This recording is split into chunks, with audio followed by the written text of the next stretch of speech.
Good morning, 3R. Wanted to do another video to kind of introduce the chapter a little bit for this week and tell you what's coming up, at least that I know about for this week. We're moving into chapter 24. I've got my textbook off to the side here. Chapter 24, which is on the New Deal. Last week's chapter was all about the Great Depression. At the very end of that chapter, Franklin Delano Roosevelt is elected for the first time of 4 times. He takes office in March of 33. Kind of at the height of the Great Depression, and comes up with this program. His platform that he ran on in 32 was promising Americans a New Deal, and he didn't really have specifics about what that meant. What the New Deal was a series of programs and acts and legislation that attempted to get the United States out of the Great Depression. It was not successful in doing that. That's one of the main things I need you to know about the New Deal. Yeah, it put a lot of people back to work through various programs that were started by the government. It did not end the Great Depression, though. But it gave the American people hope, and it said at least the president is trying to do something. Hoover tried to do some things, they were unsuccessful, and Roosevelt's programs were not successful in any of the Depression, but they were massive. And so what the New Deal does is it brings about relief, recovery, and reform. If you remember anything about the New Deal from 4L, that's what I constantly harped on back when we had it that year, was relief, recovery, reform.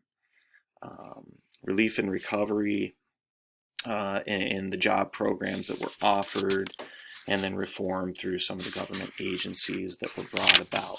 So the chapter starts off with launching the New Deal and agricultural acts like the Agricultural Adjustment Act, which actually paid farmers not to produce crops in an effort to raise the prices on crops. We have the National Industrial Recovery Act. We have the Tennessee Valley Authority. I'm not going to go through all these things in this short lecture. One thing I am going to do for you guys, I've uploaded this document right here. It's just a one-page document, well, front and back of one page, top New Deal acts and agencies, and that gives you probably 10, 15 acts and agencies that were set up by the New Deal, kind of the most important ones. And if you read through that, that should give you a good indication of what the main points of some of these programs were. So there's the first New Deal, then come about 1935 or 36, there's a second New Deal. And the second New Deal is Roosevelt more attacking big businesses. You'll find out as you read through the chapter that that striking workers and unions are gaining more power during the 1930s. That's going to continue into the 1940s and the 1950s, so that's something you need to be aware of. Second New Deal has Social Security, which is still there today, which provides payments to people once they retire from their jobs. As with any government program, the New Deal has a ton of critics on both the right and the left. Critics on the right that it was spending too much money, that the government had never acted in this way before, and it hadn't. The government grew very, very large during Roosevelt's time, and that was a big worry to conservatives at the time, similar to some of the arguments that we have in politics today. From the left, there were attacks that the New Deal didn't go far enough to help people, and it certainly was not helping women and minorities. The New Deal programs primarily benefited white men. Okay, even the programs themselves were segregated, like the CCC, the Civilian Conservation Corps. So even though African Americans made up a core constituency of the people who voted for Roosevelt, the New Deal programs did not benefit them all that much. But again, I will say this: it gave the American people hope. It did do that. And in the 1930s, in a lot of cases, that was enough. Roosevelt wins a landslide election in 1936 to be reelected, and he wins again in 1940 and 44.